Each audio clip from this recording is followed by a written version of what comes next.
आप देख रहे हैं एक क्लब एजुकेशन सेंटर। मैं सिर्फ आपके सामने आज हम चर्चाएं करने जा रहे हैं सम इम्पोर्टेंट फंक्शंस के रिलेटेड। मतलब सम इम्पोर्टेंट फंक्शन को जैसे ही हमारी कक्षाएं आप देखेंगे एपिसोड 12 मतलब एपिसोड 12 में हमने फंक्शन से रिलेटेड तमाम जानकारियों को आपके सामने रखा और उसमें से जो बचा जैसे कि सम इम्पोर्टेंट फंक्शन जो उसमें से उस वीडियो से मतलब अलग हो गया है। तो इसीलिए हम सम इम्पोर्टेंट फंक्शन को इस नए वीडियो में हम आपको आपके सामने हम पेश कर रहे हैं। तो सबसे पहले हम बातें करेंगे कि सम इम्पोर्टेंट फंक्शन मतलब कुछ महत्वपूर्ण फंक्शंस।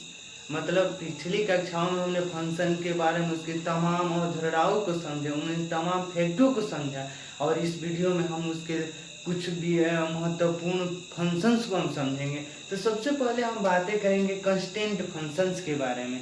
जैसे कंस्टेंट फंक्शंस होते क्या है, जैसे सबसे पहले हम बातें करेंगे constant function. Constant functions,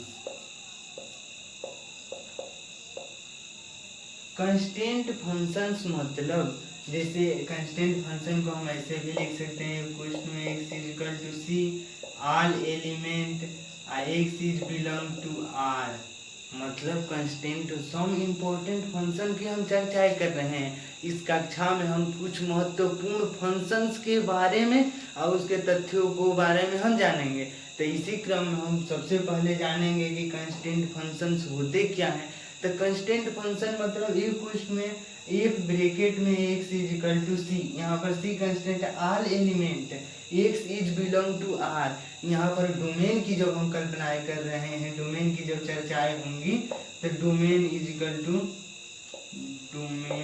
equal to R है यहाँ पर। और जैसे ही रेंज की बातें करेंगे रेंज, तो रेंज यहाँ पर सी है, तो जहाँ पर सी रेंज जो है वो कंस्टेंट है। मतलब जैसे ही हम सी की बातें कर रहे हैं सबसे पहले हम बातें करेंगे कुछ महत्वपूर्ण फंक्शंस के बारे में हम जानकारी प्राप्त कर रहे हैं अभी फिलहाल में। तो सबसे पहले हम कंस्टेंट फंक्शन की जो चर्चाएं कर रहे हैं, जो कल्पनाएं हो रही है, तो ये क्वेश्चन में X is equal to C all element X is belong to R. तो जैसे ही हमको इसको कैसे लिख सकते हैं, तो डोमेन इज इक्वल, यहाँ पर डोमेन आर है और रेंज सी है। मतलब कोई भी एलिमेंट अगर हम डोमेन में रख रहे हैं तो वो कंस्टेंट हमें मिल रहा है। जैसे मैंने कोई भी अगर डोमेन की कोई भी एलिमेंट को हम जैसे ही एफ के रिस्पेक्ट में जैसे ही उस वैल्यू को हम पुट कर रहे हैं तो हमें कंस्टेंट वैल्यू मिल रहा है, मतलब जैसे कंस्टेंट सेट मिल रहा है। जैसे ही हमने इसके बाद हमने कंस्टेंट फंक्शन को समझा कि जैसे ही कोई भी वैल्यू डोमेन के अगर रखेंगे तो हमें रेंज कंस्टेंट ही मिलेगा, तो कंस्टेंट फंक्शन के अंतर्गत आते हैं। और इसके बाद हम बातें करेंगे कंस्टेंट के बाद हम बातें करेंगे आइडेंटिटी फंक्शंस। जैसे ही आइडेंटिटी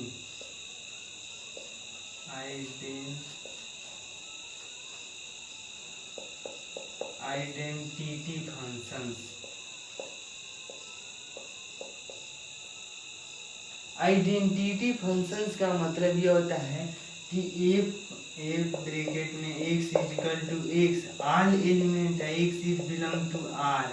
मतलब जैसे ही हम आइडेंटिटी फंक्शंस की जब कल्पनाएं कर रहे हैं, जब आइडेंटिटी फंक्शंस की जब हम चर्चाएं कर रहे हैं, तो ये क्वेश्चन में X is equal to x all element X is belong to R. मतलब अगर कोई भी हम यहाँ पर domain is equal to range, यहाँ पर domain is equal to range होगा। मतलब जैसे ही हम जो डोमेन रखेंगे वही वैल्यू हमें रेंज के रूप में मिलेंगे। मतलब जैसे ही हम एक क्वेश्चन में X is equal to all element X is belong to R, मतलब एक्स बिलोंग मतलब डोमेन में बिलोंग कर रहा है। जैसे ही हम यहाँ पर कोई भी डोमेन की वैल्यू रखेंगे तो हमें रेंज भी वही वैल्यू मिलेंगे। मतलब domain is equal to range, मतलब जो डोमेन होंगे वो रेंज के इक्वल के मतलब उसके डोमेन के जो वैल्यू होंगे वो रेंज के वैल्यू के इक्वल होंगे। हमने समझा कंस्टेंट फंक्शन, अगर कोई भी फंक्शन यहाँ पर रख रहे हैं तो वो जब कंस्टेंट वैल्यू आए तो हम उसको कंस्टेंट फंक्शंस के अंतर्गत हम उसको रखेंगे। और जैसे ही हम आइडेंटिटी फंक्शंस की जब कल्पनाएं करेंगे तो एक question X is equal to x all element X is belong to are.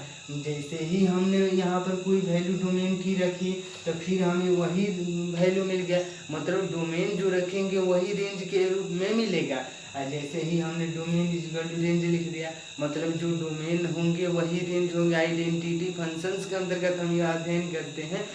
Identity functions के अंतर्गत हम जब चर्चाओं में जब भाग लेते हैं तो जैसे ही आइडेंटिटी फंक्शंस की जब कल्पनाएं होती हैं तो एक question x equal to x all element x belong to are.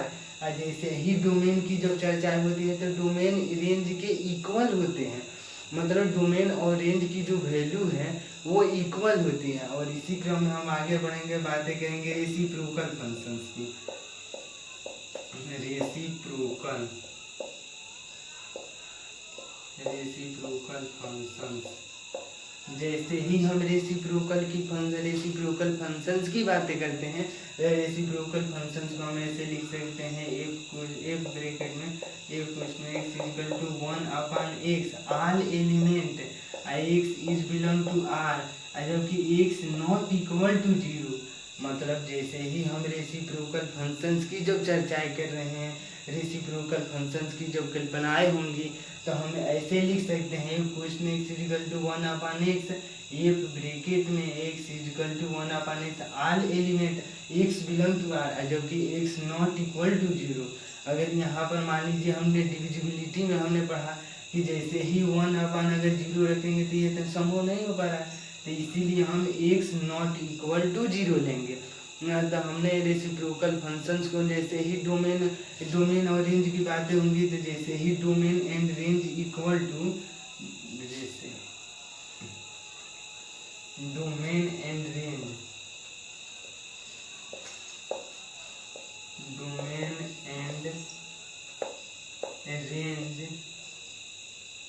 Is equal two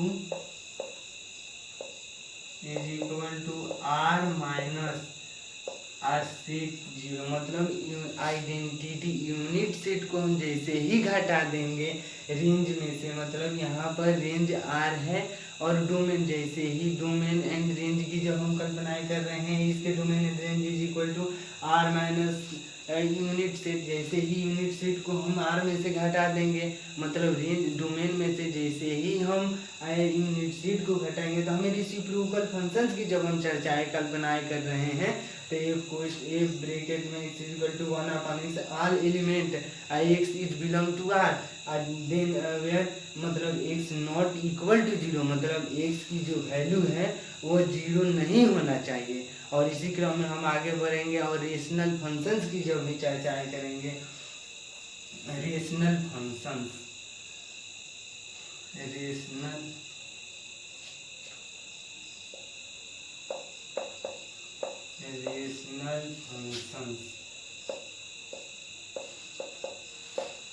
rational functions का मतलब रेशनल फंक्शंस कैसे है, मतलब रेशनल फंक्शंस को हम कुछ महत्वपूर्ण फंक्शंस के बारे में जानकारी प्राप्त कर रहे हैं। हमने सबसे पहला कांस्टेंट फंक्शन पढ़ा, जैसे ही ये क्वेश्चन में ये ब्रैकेट मतलब कोई भी वैल्यू रखेंगे अगर डोमेन का तो हमें रेंज मिलेगा कांस्टेंट। तो हम रेशनल फंक्शंस की जब हम चर्चाएं कर रहे हैं, रेशनल फंक्शन मतलब ratio of algebraic expression, ratio of algebraic expression, जैसे ही रेशियो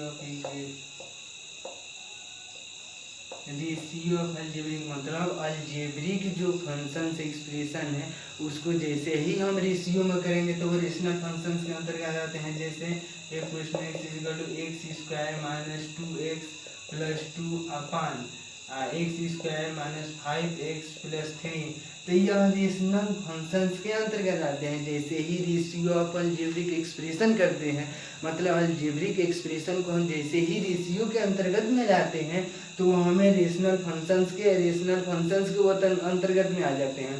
जैसे रेशियो ऑफ अलजेब्रिक फंक्शन हमने एक ब्रैकेट में x square minus 2x plus 2 रखा और यहाँ पर x square minus 5x plus 3 रखा, तो यह रेशनल फंक्शंस के अंतर्गत में आ जाते हैं। जैसे ही हम यहाँ पर कोई डोमेन रखेंगे तो ये हमें रेंज मिलेगा, तो रेशनल फंक्शंस को, अवधारणाओं को हम समझें, इसकी कल्पनाएं करें रेशनल फंक्शंस की। जैसे ही हम कल्पनाएं कर रहे हैं तो ये रेशनल फंक्शन मतलब ratio of algebraic expression, algebraic expression को जब हम रेशियो में रखेंगे तो हमें जो भी वैल्यू मिलेंगे वो रेशनल फंक्शंस के अंतर्गत आएंगे। और इसी क्रम में हम बातें करेंगे मॉड्यूल्स फंक्शन। आगे हम बातें करने जा रहे हैं मॉड्यूल्स फंक्शंस क्या होते हैं। जैसे मॉड्यूल्स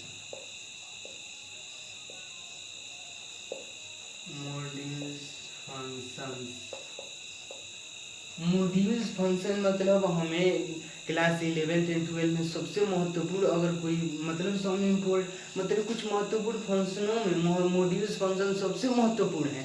क्योंकि जैसे ही हम चर्चाएं करेंगे मॉड्यूल्स फंक्शन को हम ऐसे लिखते हैं ए ब्रैकेट में x equal two modules of x, मतलब मॉड में x जैसे ही लिखते हैं मॉड्यूल्स फंक्शंस की हम चर्चाएं कर रहे हैं। मॉड्यूल्स फंक्शंस के अंतर्गत एक ब्रैकेट में x equal two modules of x, या हो सकता है जैसे कि मतलब x कब हो सकता है जब x इज ग्रेटर देन 0, मतलब ग्रेटर देन या इक्वल टू 0 हो सकता है, तो अभी हम x लिख सकते हैं। जैसे ही हम बातें करेंगे मान लीजिए यहाँ पर माइनस हो गया है तो x इज स्मॉलर देन 0, मतलब जैसे ही हम डोमेन की वैल्यू स्मॉलर देन 0 रखेंगे, मतलब 0 से छोटा जब रखेंगे x की वैल्यू तो हमें मिलेगा माइनस में मिलेगा। जैसे ही हम x की वैल्यू पॉजिटिव डायरेक्शन की तरफ लेंगे तो हमें x की वैल्यू पॉजिटिव मिलेगा। तो इस तरह से मॉड्यूल्स फंक्शंस को हम अवधारणाओं को उसके कल्पनाएं करें, मॉड्यूल्स फंक्शन की जब हम कल्पनाएं करेंगे चर्चाएं होंगी तो ये ब्रैकेट में x equal two modules of x, अगर x पॉजिटिव तभी होगा जब x इज ग्रेटर देन और इक्वल टू 0 होगा, और माइनस तब होगा जब x इज स्मॉलर देन 0। और आगे हम बातें करने जा रहे हैं मॉड्यूल्स फंक्शंस को हमने समझा। अब हम पढ़ेंगे ग्रेटेस्ट इंटीजर फंक्शन। जैसे ग्रेटेस्ट इंटीजर फंक्शंस की जो कल्पनाएं होती हैं, greatest integer function, greatest integer function,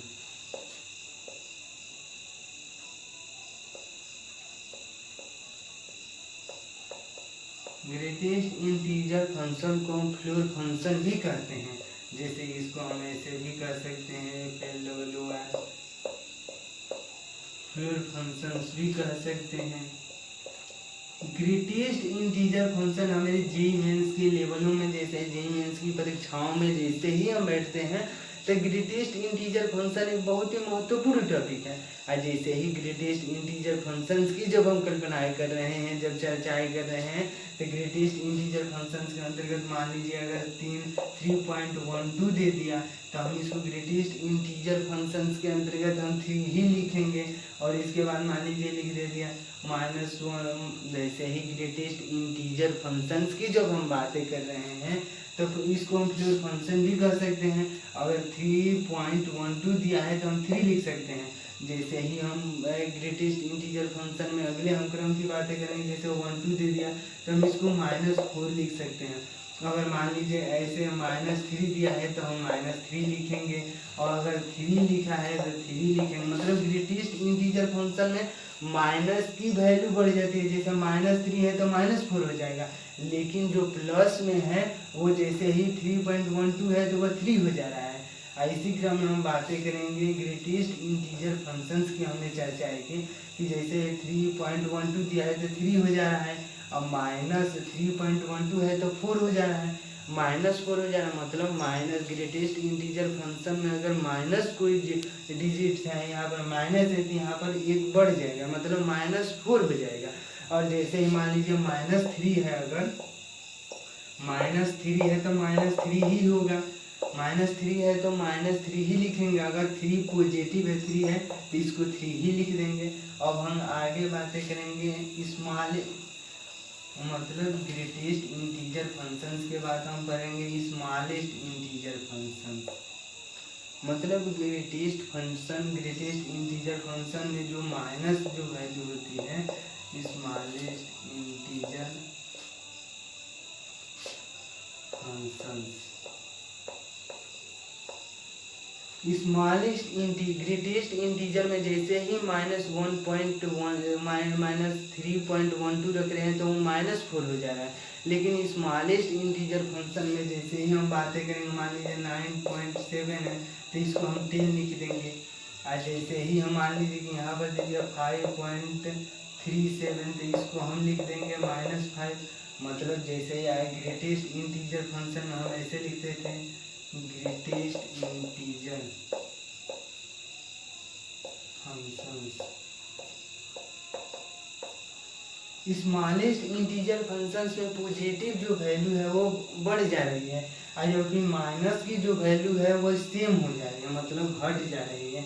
और जैसे ही हम ग्रेटेस्ट इंटीजर फंक्शंस की जैसे ही हम बातें करेंगे, जैसे 3.12 है तो वह 3 ही हो जा रहा है, और जैसे -3.12 है तो वो -4 हो जा रहा है। मतलब माइनस की जो ग्रेटेस्ट इंटीजर फंक्शंस में जो माइनस है वो -3.12 है हो रहा है तो -4 हो जा रहा है, जबकि -5.37 है तो वो -5 ही हो रहा है।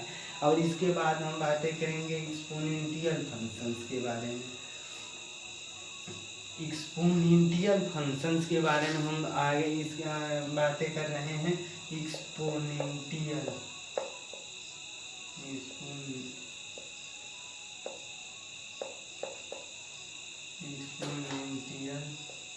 फंक्शंस।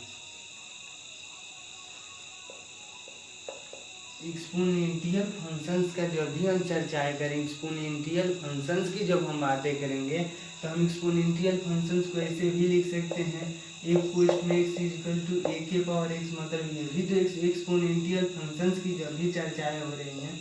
एक्सपोनेंशियल फंक्शंस मतलब जैसे एक्सपोनेंशियल फंक्शंस को हम जब चर्चाएं कर रहे हैं तो एक्सपोनेंशियल फंक्शन मतलब ये question x equal to a के पावर x। यहाँ पर डोमेन की जब हम बातें करेंगे, डोमेन तो f इक्वल टू r होगा। और जैसे ही रेंज की जब हम कल्पनाएं कर रहे हैं, रेंज इक्वल टू तो f में 0 और इन्फिनाइट तक हो सकते हैं। जैसे ही मान लें रेंज की जैसे ही हम कल्पनाएं कर रहे हैं, रेंज की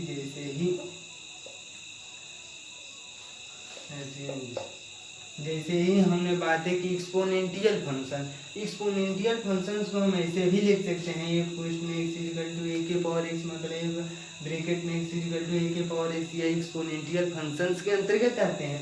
और जैसे ही हम इनके डोमेन की बातें की तो domain f equal to r। मतलब डोमेन की जैसे ही चर्चाएं हुई एक्सपोनेंशियल फंक्शंस के तो f इक्वल टू r लिखा हमने।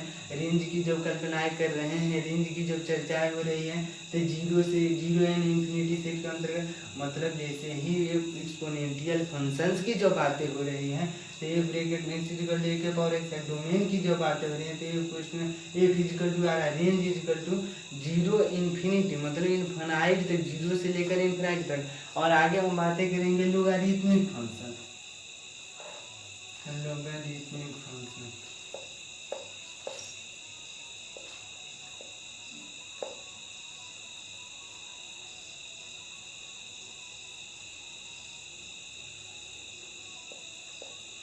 लोगारिथमिक फंक्शंस की जैसे ही हम बातें करेंगे, लोगारिथमिक फंक्शंस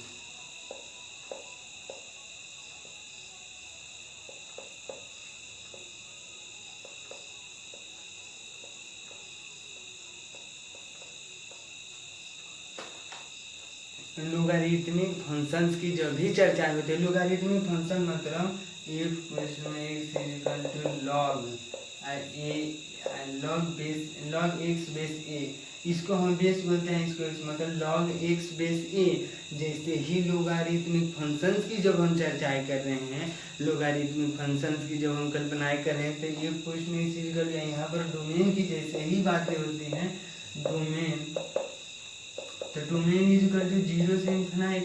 और फिर से रेंज की जब बातें होती है, रेंज तो f इक्वल टू r। मतलब एक्सपोनेंशियल फंक्शंस और जैसे ही हमने लोगारिथमिक फंक्शंस की बातें की तो यह एक दूसरे के मतलब उल्टा रेंज और डोमेन की मात्रा। जैसे एक्सपोनेंशियल फंक्शंस की जैसे एक्सपोनेंशियल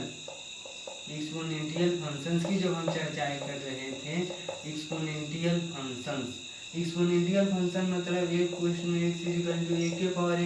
यहाँ पर डोमेन हो जा रहा था domain f equal to r and range equal to 0 and pi 0 and infinite. मतलब जैसे ही एक्सपोनेंशियल और लोगारिथमिक फंक्शंस की जब हम इसकी कल्पनाएं कर रहे हैं तो जो रेंज है वो डोमेन मतलब जो डोमेन एक्सपोनेंशियल फंक्शन में जो डोमेन है वो लोगारिथमिक फंक्शन में रेंज बन जा रहा है, जबकि जो एक्सपोनेंशियल फंक्शन में जो रेंज है वो लोगारिथमिक फंक्शन में डोमेन बन जा रहा है। मतलब यह दोनों जो फंक्शंस हैं वो एक दूसरे के उल्टे हो जा रहे हैं। मतलब जैसे ही हम एक्सपोनेंशियल फंक्शंस की जब हम चर्चाएं कर रहे हैं तो डोमेन जो है एक्सपोनेंशियल फंक्शन है को इसमें a ब्रैकेट में x इक्वल टू a के पावर x, तो domain f equal to r। जैसे ही रेंज की बात कर रहे हैं तो 0 एंड इन्फिनिट या फिर यहाँ पर जो रेंज बन रहा है एक्सपोनेंशियल फंक्शन में जो रेंज है वो लोगारिथमिक फंक्शन में डोमेन है, और जो एक्सपोनेंशियल फंक्शन में रेंज है जो मतलब जो एक्सपोनेंशियल फंक्शन में डोमेन है वो लोगारिथमिक फंक्शन में रेंज है। और जैसे ही जो एक्सपोनेंशियल फंक्शन में रेंज है जो लोगारिथमिक फंक्शन में डोमेन बन जा रहा है। और आगे हम बातें करेंगे इन्वर्स ट्रिग्नोमेट्रिक फंक्शंस के बारे में। इन्वर्स ट्रिग्नोमेट्री का एक 12 में एक चैप्टर ही है इन्वर्स, वो भी एक फंक्शंस का ही सब इम्पोर्टेंट फंक्शंस हैं। जैसे इन्वर्स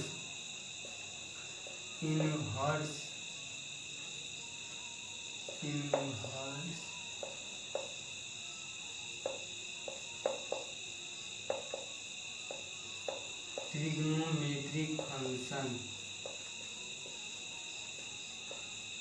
इन्वर्स ट्रिग्नोमेट्रिक फंक्शंस की जब भी चर्चाएं होती है यह बहुत ही महत्वपूर्ण चैप्टर है क्योंकि इसका प्रयोग हमें 12 में बहुत ही ज़्यादा है।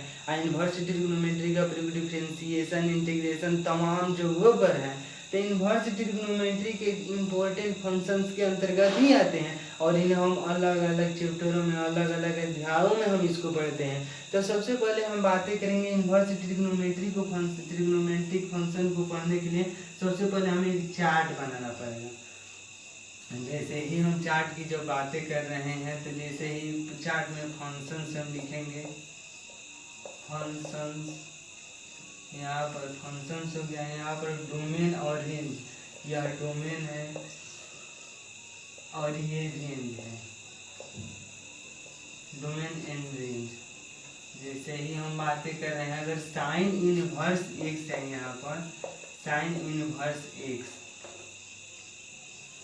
साइन इनवर्स एक्स, तो इसका डोमेन होगा -1/1, मतलब -1 से लेकर इसका +1। जैसे ही हमने इन्वर्स ट्रिग्नोमेट्रिक फंक्शंस की हम चर्चाएं कर रहे हैं, इन्वर्स ट्रिग्नोमेट्रिक फंक्शन एक मतलब कुछ महत्वपूर्ण फंक्शनों में से यह भी सबसे महत्वपूर्ण इन्वर्स ट्रिग्नोमेट्रिक फंक्शन भी है। और सबसे पहले हमने बातें की साइन इनवर्स एक्स की, जब हम बातें कर रहे हैं sine inverse x, sine inverse x की जब हम बातें करें इसकी डोमेन तो -1 से +1 है। जैसे ही रेंज की हम बातें करें तो रेंज -π/2 से +π/2। मतलब इन्वर्स ट्रिग्नोमेट्रिक फंक्शंस के अंतर्गत हमें एक चार्ट बनाना है और उस चार्ट के अंतर्गत में फंक्शंस डोमेन एंड रेंज। तो जैसे ही हमने साइन इनवर्स एक्स लिखा तो इसका डोमेन -1 से +1, और रेंज की जब हम कल्पनाएं कर रहे हैं, रेंज की जब चर्चाएं होती हैं तो -π/2 से +π/2। मतलब जैसे ही range domain function inverse trigonometric functions की हम चर्चाएं कर तो साइन इनवर्स एक्स -1 से +1 है, -π/2 से +π/2।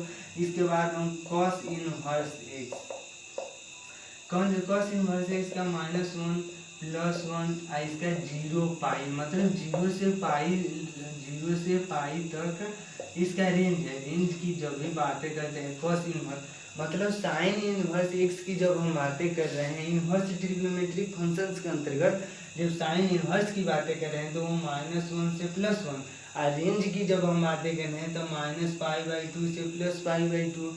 और जैसे ही हमने कॉस इनवर्स एक्स की बातें की तो -1 से +1, और इसका रेंज की जब बातें हो रही हैं तो रेंज 0 से लेकर पाई तक। और जैसे ही हमने टाइन इनवर्स एक्स की बात, टाइन इनवर्स एक्स की जब हम बातें कर रहे थे यहाँ पर रेंज रेंज होगा tan इनवर्स x है यहाँ पर -π/2 से +π/2। जैसे सबसे पहले हमने बातें किया साइन इनवर्स एक्स, तो साइन इनवर्स एक्स -1 से +1 इसका डोमेन है। रेंज की जब बातें कर रहे हैं तो -π/2 से +π/2। आज जैसे ही हमने कॉस इनवर्स की बातें की तो -1 से +1। आज जब रेंज की बातें की तो 0π। और tan इनवर्स एक्स की जब हम बातें कर रहे हैं तो tan इनवर्स एक्स में रेंज आर है, रेंज आर। और जैसे ही हमने डोमेन की जब बातें की तो डोमेन -π/2 से +π/2। Cot inverse X, cot inverse X का भी आर होता है लेकिन इसका 0π। Cot inverse X 0π। जैसे ही माने हमने बाकी कॉट इनवर्स एक्स आर 0π, मतलब tan inverse x domain are है। आज अगर रेंज की जब भी बातें करें तो -π/2 से +π/2। और जैसे ही हमने कॉट इनवर्स एक्स की बातें की तो रेंज होगा आर ना, डोमेन होगा आर। और रेंज की जब हम बातें कर रहे हैं तो 0π। जैसे ही हमने सेक इनवर्स एक्स की बातें की, सेक इनवर्स एक्स तब माइनस सेक इनवर्स एक्स की जब हम बातें कर रहे हैं तो -∞ -1 यूनियन 1 इन्फिनाइट। और जैसे ही हम इसकी रेंज की जब हम बातें कर रहे हैं रेंज की तो 0π और -π/2। हमने यहाँ बातें की sine inverse x, sine inverse x -1 से +1 माइनस रेंज इसका -π/2 से +π/2। कॉस इनवर्स एक्स फंक्शंस की बातें की तो -1 से +1 0π। अब हम आगे बातें करेंगे cosec inverse x, cosec inverse x. तो कोसेक इनवर्स एक्स में डोमेन यही होगा -π -∞ -1 यूनियन 1 इन्फिनिटी। या फिर जैसे ही हम इसके रेंज की बातें की तो -π/2 से +π/2 और -0 मतलब जैसे ही हमने इनवर्स ट्रिग्नोमेट्रिक फंक्शंस के अंतर्गत हमने सम इम्पोर्टेंट फंक्शन, हम कुछ महत्वपूर्ण फंक्शनों के बारे में जानकारी प्राप्त कर रहे हैं, कुछ महत्वपूर्ण फंक्शनों के बारे में हम कुछ बातें कर रहे हैं। तो उसी महत्वपूर्ण फंक्शनों में सबसे महत्वपूर्ण अगर कोई है तो इनवर्स ट्रिग्नोमेट्रिक फंक्शन है। इनवर्स ट्रिग्नोमेट्रिक फंक्शन एक फंक्शंस के अंतर्गत, रिलेशन फंक्शन के अंतर्गत चैप्टर के ही अंतर्गत आते हैं। और उसमें जैसे ही डोमेन की रेंज की बातें करते हैं, जैसे ही हमने बातें की sine inverse x, sine inverse x की जब हम बातें की तो यह फंक्शन जब साइन इनवर्स एक्स की जब हम बातें कर रहे हैं तो इसका डोमेन है, डोमेन की जब बातें होंगी तो डोमेन -1 से +1। और जब भी रेंज की जब कल्पनाएं कर रहे हैं तो रेंज -π/2 से +π/2। उसके बाद कॉस इनवर्स एक्स की जब हम बातें कर रहे हैं, जब चर्चाएं होंगी कॉस इनवर्स एक्स के जुड़े तथ्यों को हम जानेंगे, कॉस इनवर्स एक्स से रिलेटेड डोमेन की जब कल्पनाएं हो रही होंगी तो -1 से +1। और जैसे ही रेंज की जब बातें करेंगे तो 0π। और उसके बाद हम tan इनवर्स एक्स के बारे में, जैसे ही फंक्शंस की बातें होती हैं तो tan इनवर्स एक्स, तो इसमें रेंज आर है। tan इनवर्स एक्स का जब tan इनवर्स एक्स जो फंक्शन है उसकी रेंज की जब हम बातें करेंगे तो रेंज इसका क्या हो सकता है, तो रेंज आर है। और जैसे ही ना डोमेन आर है, जैसे ही हम इसके रेंज की जब बातें कर रहे हैं, जब रेंज की चर्चाएं होंगी तो रेंज की जैसे ही tan इनवर्स एक्स की जब रेंज की जब बातें होंगी तो -π/2 से +π/2। और जैसे ही कॉट इनवर्स एक्स की जब बातें होंगी, कॉट इनवर्स एक्स तो इसका डोमेन होगा आर। और जैसे ही रेंज की हम बातें करेंगे तो 0π, मतलब कॉट इनवर्स एक्स की जो बातें कर रहे हैं तो कॉट इनवर्स एक्स में रेंज होगा आर। और जैसे ही डोमेन होगा आर, रेंज होगा 0π। और जैसे ही हमने सीक इनवर्स एक्स की जो बातें कर रहे हैं तो -∞ से -1 यूनियन 1 इन्फिनिटी। मतलब जैसे ही सीक इनवर्स की जो हम बातें कर रहे हैं और उसमें डोमेन हमें मालूम करना हो, डोमेन जो फाइंड करना हो कि डोमेन कहाँ से कहाँ तक हो सकते हैं, तो -∞ से -1 यूनियन 1 से इन्फिनिटी तक का। फिर से जैसे ही रेंज की जो बातें होंगी तो 0 से पाई एंड माइनस पाई/2। और जैसे ही हम कोसेक इनवर्स x की जब हम बातें कर रहे हैं तो माइनस इन्फिनिटी से -1 यूनियन 1 इन्फिनिटी और माइनस पाई/2 से प्लस पाई/2 और -0। जैसे ही हमने बातें की मतलब साइन इनवर्स x -1 से +1, यह चार्ट ही बहुत ही महत्वपूर्ण है। जैसे ही मैंने कॉट इनवर्स x की जो बातें कर रहे हैं तो इसका रेंज होगा 0 से पाई से लेकर। तो हमने आज बात की कंस्टेंट फंक्शन। जैसे ही कोई फंक्शंस के अंतर्गत हम कोई अगर कोई वैल्यू रखेंगे, अगर वह कंस्टेंट वैल्यू आ जाए तो वो कंस्टेंट फंक्शंस है। और उसी क्रम में हमने आगे उसी को बढ़ते क्रम में हमने आगे इन्वर्स ट्रिग्नोमेट्रिक फंक्शंस की हम जब चर्चाएं कर रहे हैं तो इन्वर्स ट्रिग्नोमेट्रिक फंक्शन में हमें साइन इन्वर्स एक्स जो फंक्शंस की जब हम बातें कर रहे हैं तो साइन इन्वर्स एक्स फंक्शंस का अगर डोमेन मालूम करना हो तो -1 से +1, रेंज -पाई/2 से +पाई/2, कॉस इन्वर्स एक्स फंक्शन की तो -1 से +1, 0 पाई, tan इन्वर्स एक्स का रेंज r -पाई/2 से +पाई/2, cot inverse X range r domain r range 0 pi, sec inverse X का डोमेन -इन्फिनिटी से -1 यूनियन 1 इन्फिनिटी है 0 पाई से -पाई/2, रेंज इसका है ये। कोसेक इन्वर्स एक्स की जब हम बातें करें तो इसका डोमेन -इन्फिनिटी से -1 यूनियन और 1 इन्फिनिटी है। जैसे ही हमने रेंज की बातें की तो -पाई/2 से +पाई/2 -0। तो इस सम इम्पोर्टेंट फंक्शंस के अंतर्गत बस इतना ही। हमें दीजिए इजाज़त। धन्यवाद। Thank you.